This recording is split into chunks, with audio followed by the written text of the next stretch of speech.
요한복음 21장 우리 18절에서 22절 말씀 우리 다 같이 말씀을 봉독하겠습니다.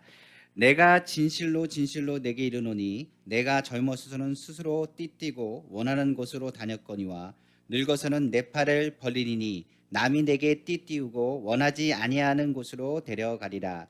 이 말씀을 하심은 베드로가 어떠한 죽음으로 하나님께 영광을 돌릴 것을 가리키심이러라. 이 말씀을 하시고 베드로에게 이르시되 나를 따르라 하시니 베드로가 돌이켜 예수께서 사랑하시는 그 제자가 따르는 것을 보니 그는 만찬석에서 예수의 품에 의지하여 주님을 파는 자가 누구리까 묻던 자더라. 이에 베드로가 그를 보고 예수께 여짜오되 주님, 이 사람은 어떻게 되겠사옵나이까? 예수께서 이르시되 내가 올 때까지 그를 머물게 하고자 할지라도 내게 무슨 상관이냐? 너는 나를 따르라 하시더라. 아멘. 저는 오늘 여러분과 함께 요한복음 21장 18절에서 22절 말씀을 가지고 너는 오직 예수님을 따르라 라는 제목의 말씀으로 은혜 나누기를 간절히 원합니다. 오늘 예수님께서 베드로에게 하신 말씀, 이 말씀이 오늘 우리 귀한 성도님들 2023년 새해를 맞이하여서 우리에게 주시는 말씀이 되길 원하고, 우리가 주님과 동행하면서 2023년도를 열 것인데 더욱더 더 풍성한 은혜와 사랑 가운데서 맡겨진 사명 감당하면서 주님의 풍성함을 누리기를 다시 한번 주님의 이름으로 축원합니다. 그러면 우리가 주님을 따르려면 오늘 본문 말씀을 통해서 우리는 도대체 어떻게 해야 될까요? 오늘 말씀 속에서 은혜 받길 원합니다. 먼저 주님을 따르려면 우리가 오늘 본문 말씀에서 아는 것처럼 예수님의 사랑, 그 사랑을 알아야 됩니다. 주님의 사랑, 바로 그 사랑이 얼마나 깊은지, 그 사랑이 얼마나 큰지를 우리는 깨달아야 됩니다. 바로 신앙의 철이 들어야 된다는 것을 의미합니다. 2022년도 우리가 주님의 사랑을 많이 받고 자랐습니다만 주님의 사랑이 얼마나 깊은지, 주님의 사랑이 얼마나 놀라운지를 잘 헤아리지 못했던 것 같습니다. 그러나 2023년도 베드로에게 말씀하신 것처럼 오늘 우리가 주님의 사랑을 다시 한번 깨달아 철이 드는 주님의 신앙의 성숙함을 갖기를 다시 한번 주님의 이름으로 축원합니다. 주님은 먼저 베드로를 찾아오셨습니다. 베드로는 상심한 마음을 가지고 있었습니다. 예수님이 십자가 달리시고 죽으셨을 때 그는 도망갔고 예수님을 3번이나 부인했기 때문에 그렇습니다. 그러나 예수님은 베드로를 먼저 찾아오셨습니다. 그가 아프고 상처 있는 것을 아셨지만 정죄하지 아니하시고 그를 찾아가 사랑의 손길로 그에게 말씀하셨습니다. 그의 깨져진 믿음의 관계를 회복하기 위해서 주님이 먼저 찾아오신 것입니다. 새해 주님이 먼저 우리를 찾아오셨습니다. 주님의 말씀 속에서 우리에게 위로하시고 우리의 마음 가운데 주님의 사랑을 깨닫게 하기 위해서 주님이 먼저 우리를 찾아오신 것입니다. 우리가 주님을 찾으신 것이 아니라 주님이 우리를 만나주시고 주님이 우리를 찾아오신 것입니다. 이는 베드로를 사랑했기 때문이요. 그리고 내가 사랑하느냐고 묻는 것은 베드로를 통하여 그 사랑의 고백을 듣고 싶으셨기 때문입니다. 내가 날 사랑하느냐 물으시는 주님의 말, 베드로에게 너희가 잘못했던 부분을 얘기하지 아니하시고 질책하지 아니하시고 오히려 그를 시몬이라 부르시면서 그의 마음이 다시금 반석되기를 원하셨습니다. 아직 반석이 되지 못한 그의 마음, 갈대 같은 그를 향해서 예수님께서 다시 베드로를 부르신 것입니다. 너는 반석이다. 너의 고통과 아픔 책망하기보다는 시몬 베드로에게 내가 너를 사랑하는데 너는 나를 사랑하느냐? 내가 너를 사랑하여 이 자리에 왔는데 너는 나를 사랑하느냐? 장차 개바 너는 반석이 될 사람이라. 그러므로 내가 그 사랑을 알아야 되지 않겠느냐라고 주님께서 말씀하고 있는 것입니다. 오늘날 교회의 문제가 어디에 있다고 생각합니까? 왜 교회가 갈 때까지 흔들리고 신앙이 흔들리는지를 우리는 알아봐야 됩니다. 그건 다른 것에 있지 않습니다. 무엇보다 하나님이 나를 얼마나 사랑하시는지, 예수님의 십자가의 그 사랑을 잊어버리고 그 예수 사랑이 없기에 교회가 흔들리는 겁니다. 큰 교회의 문제점이 있다면 바로 예수 사랑이 있습니다. 문제가 발생하고 갈대같이 흔들리는 것은 사랑이 없음을 의미하고 있기 때문에 그렇습니다. 교회가 요동하는 것은 서로가 사랑받지 못하고 있기 때문이라고 생각하기 때문입니다. 정말 예수 사랑만 있다면 흔들릴 이유가 없습니다.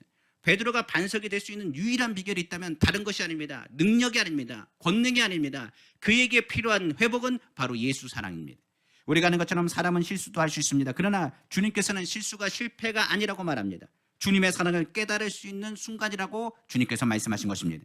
근데 저는 베드로에게 넌 시몬이다. 그러나 네가 나를 사랑하면 너는 반석이 될 것이고 나의 사명을 감당할 수 있을 것이라고 말씀하신 것입니다. 예수님의 사랑만 회복된다면 다시 베드로는 갈대가 아니라 바로 교회의 반석이 될 수 있는 것입니다.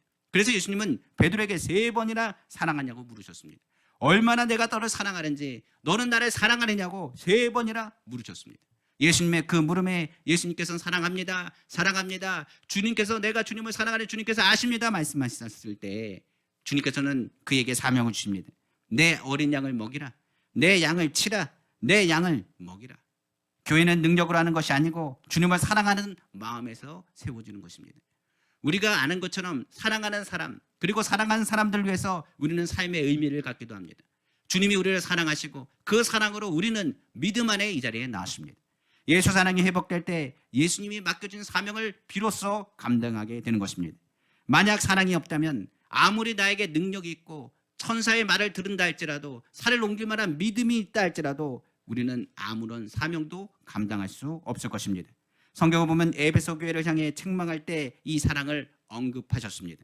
요한계시록 2장 4절에서 5절에 그러나 너를 책망할 것이 있나니 너의 처음 사랑을 버렸느니라. 그러므로 어디서 떨어졌는지를 생각하고 회개하여 처음 행위를 가지라. 만일 그리하지 아니하고 회개하지 아니하면 내가 내게 가서 내 촛대를 그 자리에서 옮기리라고 말씀하셨기 때문입니다. 우리가 그 사랑을 회복하고 주님의 사랑을 회복했을 때 주님의 위로를 받을 수 있고 주님의 사명대로 주님을 따라갈 수 있는 것입니다. 마지막 때는 점점 이 사랑이 식어갑니다. 불법이 성함으로 많은 사람이 사랑이 식어간다는 그 말씀을 우리는 기억해야 되는 것입니다. 그러므로 베드로에게 내가 나를 사랑하느냐 3번 묻는 것은 교회의 전체성과 교회의 중심의 핵심이 무엇에 있느냐, 바로 예수 사랑에 있다는 것을 다시금 기억하기를 원합니다. 주님의 사랑의 그 깊이를 알아야 주님을 따라갈 수 있습니다. 주님의 십자가 사랑을 깨달아야 주님 앞에 헌신할 수 있습니다. 내가 사랑하는 주님을 위해서 목숨 걸고 주의 일들을 감당할 수 있는 것입니다. 교회는 예수 사랑에 대해서 성령이 교회에게 하시는 말씀을 들어야 됩니다. 새해 주님과 동행하길 원합니까? 주님이 얼마나 나를 사랑하신지를 다시 한번 깨닫길 원합니다. 2022년도가 다르게 2023년도는 더욱더 성숙해지고 철이 들어서 주님의 사랑에 주님의 사명을 감당하는 우리 귀한 성도님 다 되시기를 주님의 이름으로 축원합니다. 두 번째로 주님을 따르려면 바로 주님의 십자가를 지어야 할 것입니다. 다른 말로는 복음을 위해 살 준비가 되었느냐, 오늘 주님은 물으실 것입니다. 베드로는 예수님이 얼마나 자신을 사랑하는지를 알았습니다. 그 사랑을 깨닫고 이미 나는 주님을 위해서 살 것임을 다짐했습니다. 그가 주님 앞에 나아가지 못하고 주춤했을 때 주님이 찾아오셨고 그 마음을 위로하셨을 때 그는 다시금 예수님을 따르려고 고백했습니다. 성경을 보면 베드로가 주는 그리스도시요 살아계신 하나님의 아들이라고 선포했을 때 예수님께서는 바요나 시몬아 내가 복되도다 말씀하시고 그 이후에 제자들을 향해서 내가 곧 십자가에서 죽고 그리고 부활할 것을 제자들에게 알리셨습니다. 오늘 베드로에게 그 사랑을 확신하게 사랑을 고백한 후에 베드로와 사랑을 말할 때 예수님은 베드로의 미래에 대해서 얘기하시는 부분이 오늘 본문의 말씀입니다. 복음을 위해 장차 베드로가 어떻게 죽을지를 주님께서는 말씀하셨습니다. 요한복음 21장 18절에 내가 진실로 진실로 내게 이르노니 내가 젊어서는 스스로 띠뛰고 원하는 곳으로 다녔거니와 늙어서는 내 팔을 벌리니 남이 내게 띠띠우고 원하지 아니한 곳으로 데려가리라 성경은 기록하고 있는 것입니다. 여기서 베드로가 내 팔을 벌리겠다는 것은 그 당시 사람들은 어떤 죽음을 이야기하는지를 잘 알고 있습니다. 양팔을 벌린다는 것은 바로 십자가 죽음을 의미하는 것입니다. 바로 예수 그리스도께서 베드로에게 말한 것처럼 너는 십자가에서 처형될 것임을 예수님께서 말씀하신 것입니다. 고대 서적에 의하면 베드로는 십자가 처형을 받을 때 이렇게 얘기했다고 합니다. 나는 예수님처럼 감히 십자가를 질 수 없습니다. 예수님과 동일하게 질 수 없습니다. 나는 부족한 사람입니다. 예수님을 부인했던 사람입니다. 그러니 예수님과 같이 십자가에 매달지 마시고 나를 거꾸로 매달아 달라고 얘기했다고 이야기합니다. 바로 순교를 통해 하나님께 영광을 돌리게 될 것이라고 예수님께서 베드로에게 예언하신 것입니다. 젊어서는 마음대로 살았으나 너는 나의 사랑을 증명하며 앞으로는 살게 될 것이다. 오히려 주의 복음을 위하여 섬기는 자가 되고 내가 원하는 대로가 아니라 복음을 위해서 살게 될 것이다. 예수를 믿으면 그때부터는 내 마음대로 살 수가 없습니다. 우리가 부모가 되고 나면 자녀를 키우다 보면 내 마음대로 누릴 수가 없습니다. 우리가 누군가 사랑하기 시작하면 그 사랑하는 사람을 위해서 많은 것을 내려놓게 되는 것입니다. 성령을 받고 난 베드로, 바로 베드로는 예수님의 말씀하신 대로 자기 마음대로가 아니라 기도하는 가운데 주님의 말씀대로 띠띠우고 살았음을 성경은 기록하고 있습니다. 사도행전 12장 7절에서 12절 말씀입니다. 호련히 주의 사자가 나타나며 옥중에 광채가 빛나며 또 베드로의 옆구리를 쳐 깨워 이르되 급히 일어나라 하니 쇠사슬이 그 손에서 벗어지더라. 천사가 이르되 띠를 띠고 신을 신으라 하거늘 베드로가 그대로 하니 천사가 또 이르되 겉옷을 입고 따라오라 한데 베드로가 나와서 따라갈새 천사가 하는 것이 생시인 줄 알지 못하고 환상을 보는가 아니라 이에 첫째와 둘째 파수를 지나 시내로 통한 쇠문에 이르니 문이 저절로 열리는지라. 나와서 한 거리를 지나며 천사가 곧 떠나니라. 이에 베드로가 정신이 들어 이르되 내가 이제야 참으로 주께서 그의 천사를 보내어 나를 헤롯의 손과 유대 백성의 모든 기대에서 벗어나게 하신 줄 알았노라 하여 깨닫고 마가라는 요한의 어머니 마리아의 집에 가니 여러 사람이 거기에 모여 기도하고 있더라. 성경 기록하고 있는 것입니다. 성령 받고 난 베드로는 성령의 음성에 의해서 움직이는 사람이었습니다. 주의 영이 인도하고 많은 성들의 기도에 의해 교회의 반석으로 살았던 베드로, 자기의 삶이 아니라 모든 것을 내려놓고 순교당하는 그 순간까지 교회의 반석으로서 그 사명을 감당한 것입니다. 젊어서는 이리저리 사방을 움직이고 갈 때와 같았지만 그는 주님의 사명을 기억하고 주의 복음을 위해 살게 된 사람입니다. 많은 사람들의 중보기도 속에 복음 사역을 감당했던 베드로, 교회의 사명도 다른 곳에 있지 않습니다. 복음 전파에 있으며 존재 목적도 복음 전파에 있습니다. 그러나 문제는 그런 일에는 반드시 핍박이 있다는 사실입니다. 복음 때문에 손해를 보기도 할 것입니다. 복음 때문에 핍박을 당하기도 할 것입니다. 그러나 이런 이들은 결국 예수 그리스도를 사랑함을 증거하게 될 것입니다. 하나님께 영광 돌리는 일이 될 것이라고 성경은 기록하고 있는 것입니다. 그러므로 주의 일에 두려워하지 말기를 바랍니다. 우리에게 주어진 십자가를 질 때 비로소 우리는 주님을 따를 수 있습니다. 우리는 주님의 십자가를 바라보고 당당히 믿음으로 설 것입니다. 오늘 우리에게 주신 십자가가 다 있을 겁니다. 그 십자가 도망가지 마시고 그 십자가를 짊어지십시오. 그러나 성경은 말합니다. 내가 짊어지는 짐은 무겁지 않다고 했습니다. 우리에게는 주님의 위로가 있을 것입니다. 그리고 새해 주님께서 주실 은혜와 위로가 우리 성도님 가운데 더 풍성히 나타나기를 다시 한번 주님의 이름으로 축원합니다.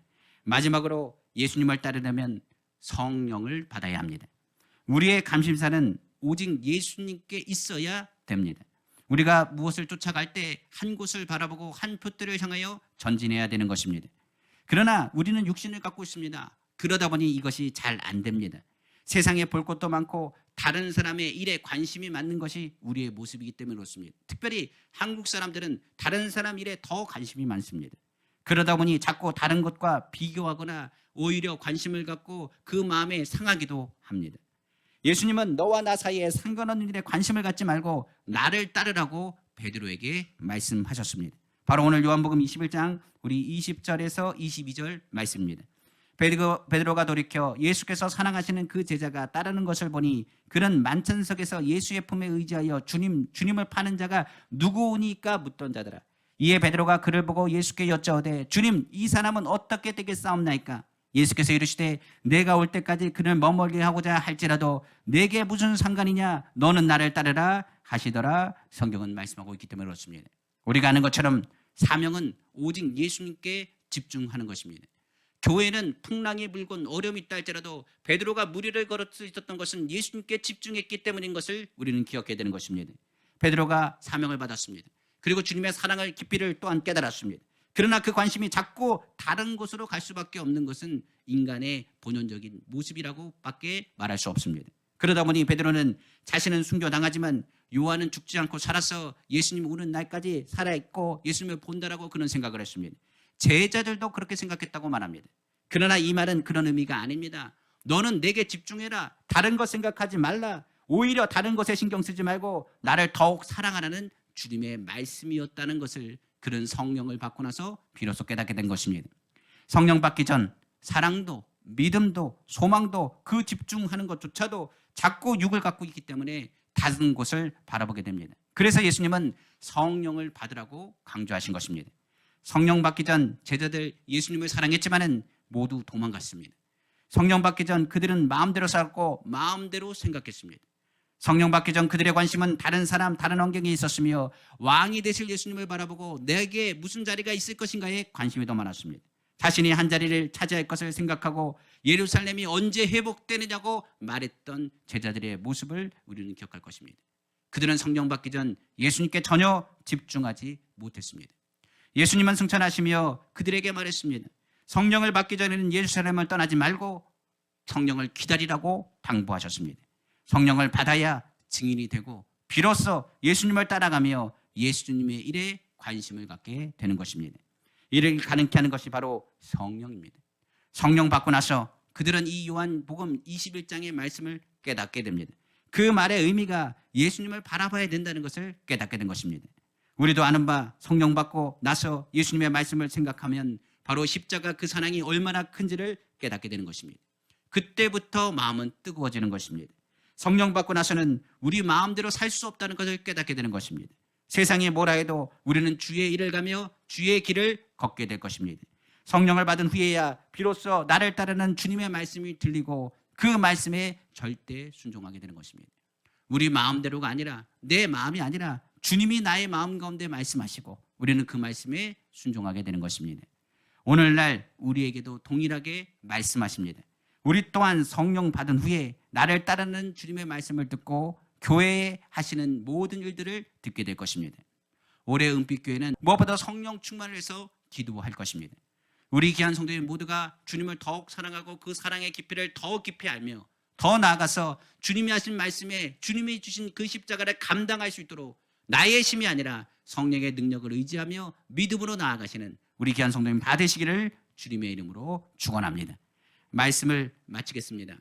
점점 사랑은 식어갑니다. 사명을 잊어버리는 시대, 사명을 또한 잃어버리는 시대가 되고 말았습니다. 흔들리지 않고 예수님을 더욱 사랑하시라는 주님의 음성과 주님의 말씀을 오늘날 우리는 회복해야 될 것입니다. 이를 위해 예수님의 십자가 그 사랑을 늘 기억하길 원합니다. 주님이 나를 얼마나 사랑하시는지를 깨달아 알기를 원합니다. 방황하거나 흔들리지 말고 2023년도에는 견고한 믿음을 가지고 그리스도의 사랑, 성숙한 그리스도인이 되기를 다시 한번 주님의 이름으로 축원합니다. 맡겨진 자기 사명, 바로 주님이 맡겨진 그 십자가 짊어지길 원합니다. 도망가지 말고 뒤로 물러나지 않기를 원합니다. 그러나 그 십자가 걱정하지 말라고 했습니다. 주님이 우리와 함께 하십니다. 우리가 지는 멍에는 어려운 것이 아닙니다. 가볍고 쉽다 하신 주님의 말씀처럼 주님께서 우리의 모든 일을 도우실 것입니다. 오늘 성령으로 충만함을 위하여 기도하시기를 원합니다. 오늘 성찬을 뗄 때 성령 충만한 사람으로서 주님의 증인된 사명 감당하기를 간절히 원합니다. 다른 사람 눈치 보지 말고 다른 환경 바라보지 말고 예수님을 더욱 사랑하시는 우리 성도님 다 되기를 간절히 소망합니다. 새해 주님을 따르는 음성, 바로 올해는 순종하며 나아가되 은빛교회를 통하여 하나님의 성령 안에서 주님의 복된 사명 감당하는 우리 귀한 성도님 다 되시기를 다시 한번 주님의 이름으로 축원합니다. 기도하겠습니다.